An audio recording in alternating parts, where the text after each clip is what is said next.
कुटिया पर जा पहुंचता है। उल्लू और पुतला पहले से मौजूद है।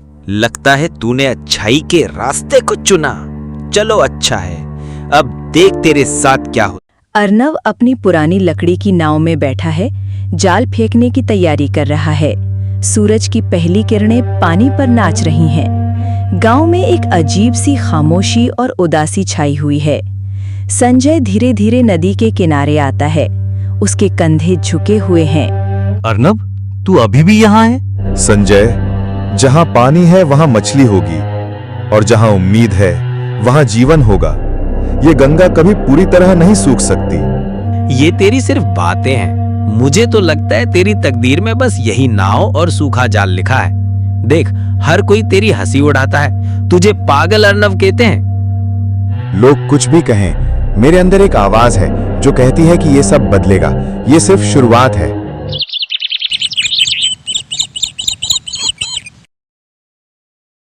अर्नव अपनी झोपड़ी में लौटता है। अंदर उसकी दादी, जो बूढ़ी और कमजोर हैं, एक ठंडे चूल्हे के पास बैठी हैं। उनकी आंखों में उदासी है। बेटा, आज भी कुछ नहीं मिला। पेट कैसे भरेगा? मुझे तो लगता है भगवान ने हमें भुला दिया है। दादी, आप ही तो कहती हैं हिम्मत नहीं हारनी चाहिए। ये गांव, ये जमीन सब फिर से हरा भरा होगा। जब पेट खाली हो और उम्मीद टूट जाए तो दिल कांप जाता है बेटा। आप बस मेरा साथ दें दादी। जिस पानी को सबने छोड़ दिया है, मैं उसी से इस जमीन पर सोना उगाऊंगा। हम अपनी तकदीर खुद लिखेंगे। अर्नव अपनी दादी को दिलासा देता है। दादी उसे देखते हुए हल्की सी मुस्कान देती है। कुछ देर बाद अर्नव गहरी नींद में सो जाता है। अर्नव अगली सुबह जल्दी उठता है और अपनी नाव तैयार करने लगता है। दादी उसे आवाज देती है। अर्नव नाव लेकर नदी में उतर जाता है। वो अभी बीच नदी में ही था कि उसे नेहा की आवाज सुनाई देती है। नेहा किनारे पर खड़ी है। अर्नव, तुम यहाँ? इस समय तो तुम हमेशा खेतों में काम करते थे। नेहा, अरे वो काय की घर में अनाज नहीं था तो सोचा कुछ मछली पकड़ लूं। खेत तो अब बंजर हो गए। मेरे पिता कल मेरे लिए एक प्रस्ताव लेकर आए थे। वे चाहते हैं कि मैं शहर के एक बड़े व्यापारी से शादी कर लूं। तुम हमारी हालत तो जानते हो अर्नब। गांव में हर कोई मेरी तकदीर का मजाक उड़ाता है। हम दिन रात मेहनत करते हैं लेकिन कुछ नहीं होता। अब तो मेरी दादी भी कहने लगी हैं कि हमारी किस्मत खराब है। ऐसे में तुमसे शादी करने की बात मैं कैसे करूं? नेहा, गांव वाले जो कहते हैं वो उनकी मूर्खता है। इंसान की तकदीर से ज्यादा उसकी सोच मायने रखती है।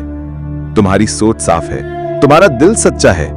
एक दिन यही सोच तुम्हें बहुत आगे ले जाएगी।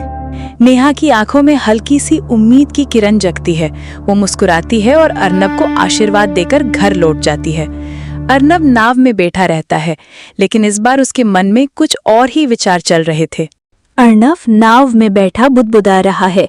वो महसूस करता है कि वो रास्ता भटक गया है और एक ऐसे इलाके में आ गया है जहां वो पहले कभी नहीं आया। अचानक तेज हवा चलती है और बारिश शुरू हो जाती है। अर्नब बारिश से बचने के लिए इधर उधर देखता है और उसकी नजर एक पुरानी परित्यक्त कुटिया पर पड़ती है। डरते डरते वो कुटिया के अंदर कदम रखता है। ये सब ठीक क्यों नहीं होता?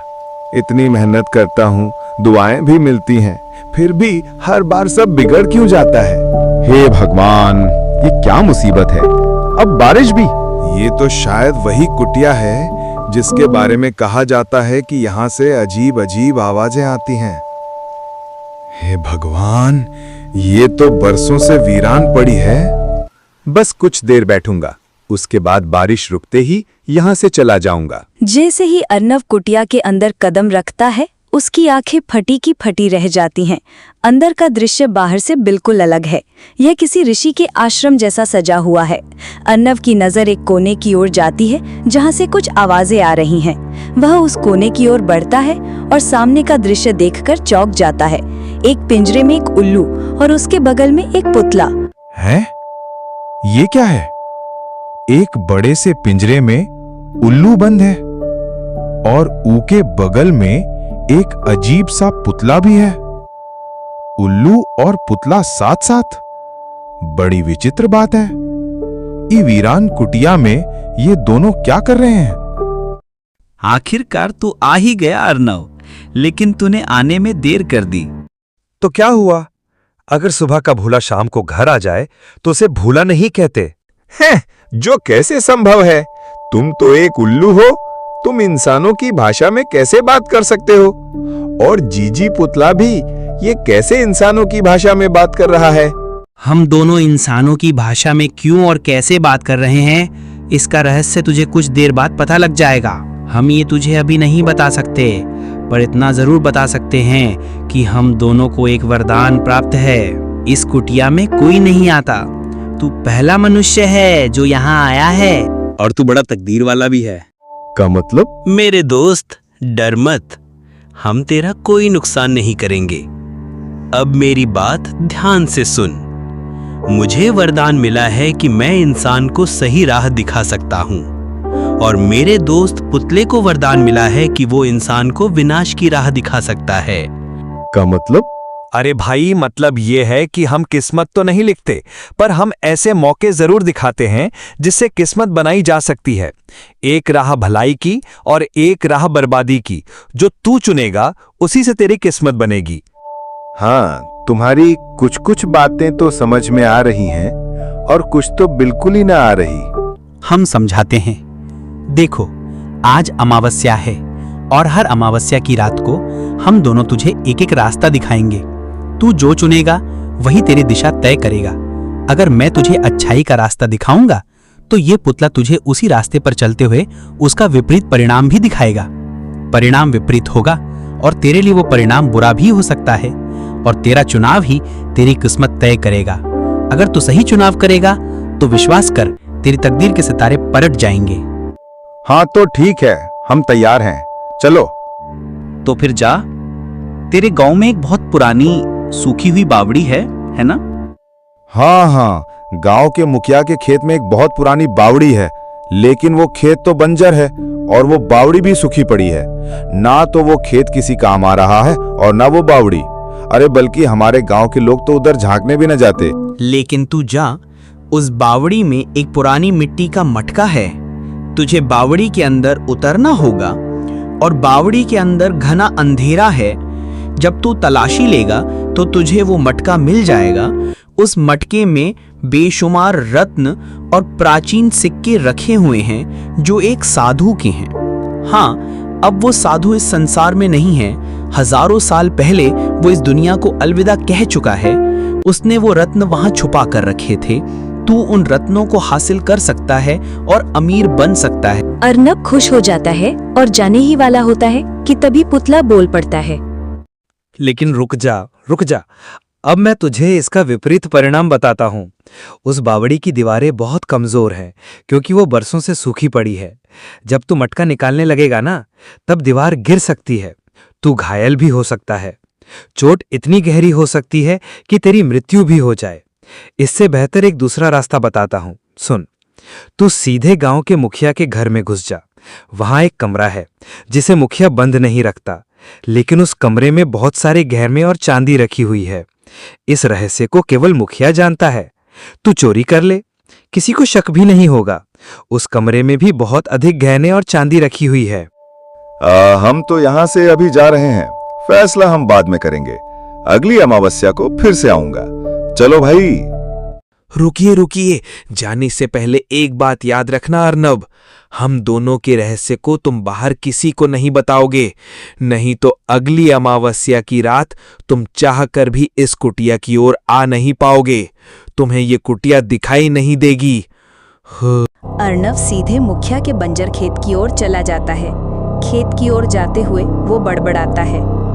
अर्नब बावड़ी में उतर जाता है और उसे मिट्टी का मटका मिल जाता है। अर्नब मटके को लेकर बावड़ी से बाहर आता है और रात के अंधेरे में अपने घर की ओर चल पड़ता है। घर पहुंचकर वो मटका खोलता है। अर्नब घर पहुंचता है और मटका खोलता है। उसकी दादी बेशुमार रत्न और सिक्के देखकर चौंक जाती हैं। इतने सारे रत्न और सिक्के तेरे पास कहाँ से आए? अम्मा, बस समझ लो यही हमारी तकदीर में लिखा था।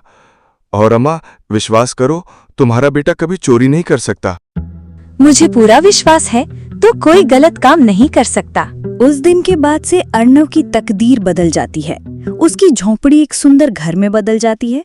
वो खेती छोड़कर गांव में पानी की व्यवस्था के लिए काम करना शुरू कर देता है और देखते ही देखते वो धनवान बन जाता है।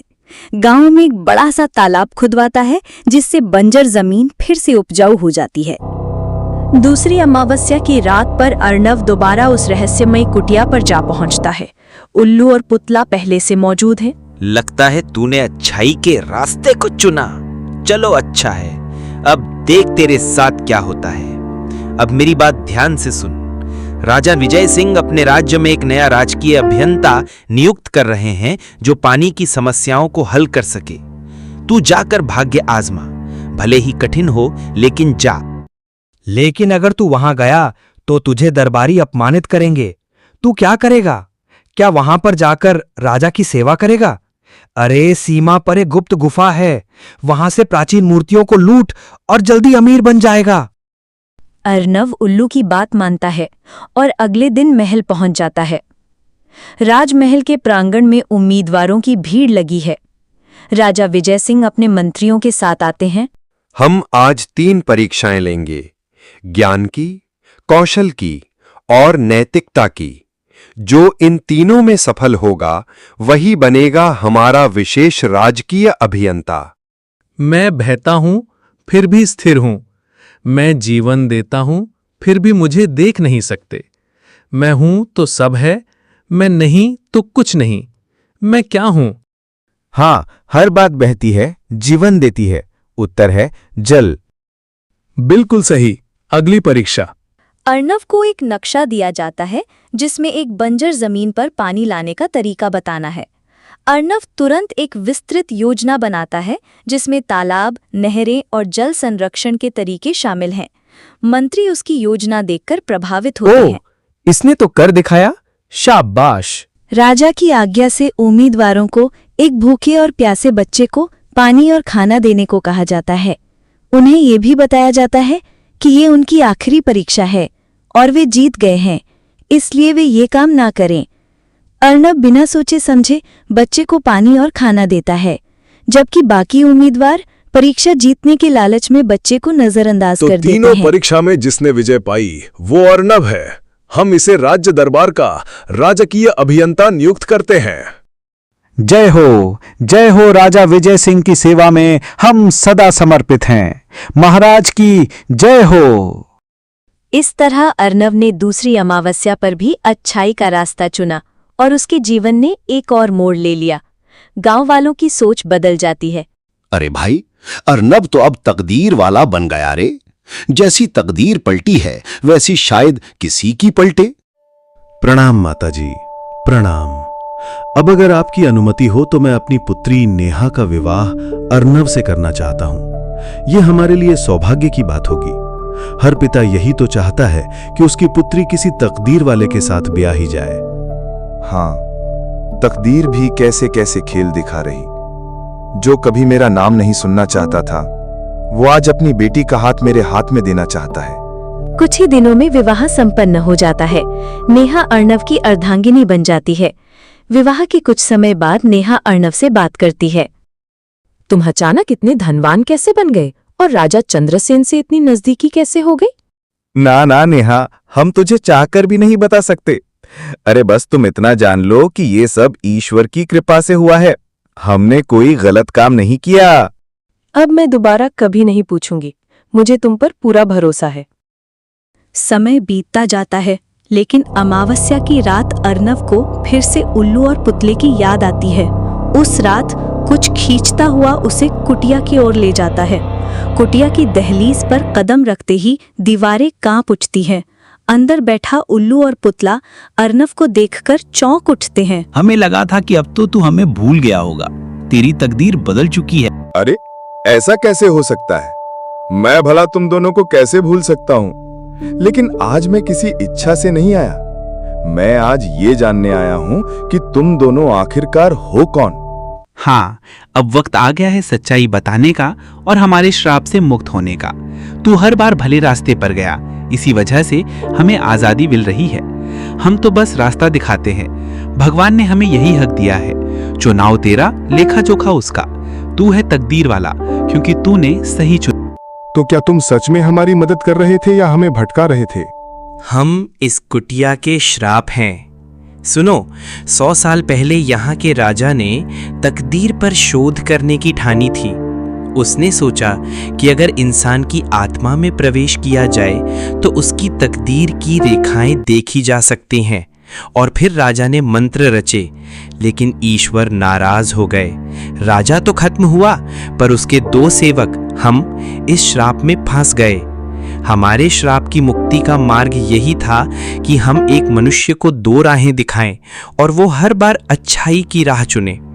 अर्नव ने हर बार वही चुना जो कठिन था लेकिन सही था। उसी क्षण उल्लू और पुतला रंग बिरंगे प्रकाश में बदलकर 2 विद्वानों के रूप में प्रकट होते हैं और फिर अंततः अदृश्य हो जाते हैं। अर्नव को कोई आश्चर्य नहीं होता, उसे सब ज्ञात हो चुका था। हाँ, तो अब मैं इस रहस्य को हमेशा बनाए रखूंगा। तुम लोगों का बहुत बहुत धन्यवाद।